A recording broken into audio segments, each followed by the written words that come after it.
We have a very long history of repression in the United States when it comes to speech for Palestinian rights. So I think, for example, about in 1987, there was a case that's referred to as the LA 8, the Los Angeles 8. It was 7 Palestinians and 1 Kenyan woman, and they were arrested, and they were in and out of deportation proceedings for 20 years because of their speech for Palestine. So what we're seeing now is not new. There is a precedent.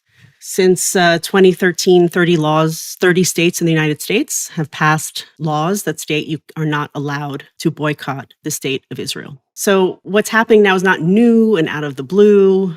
We can point to many instances throughout U.S. history where we see this. What's new is that Trump doesn't care about the Constitution.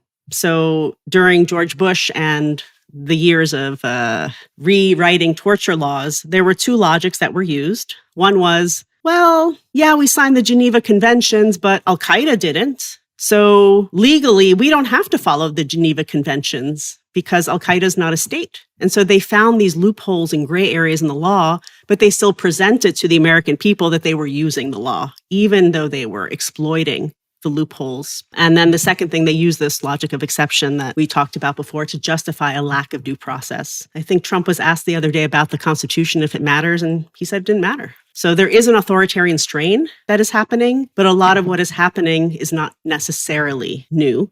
I do think thinking 9/11 compared to now is that after 9/11, a lot of Arabs and Muslims were impacted. And then therefore the whole community was impacted by default.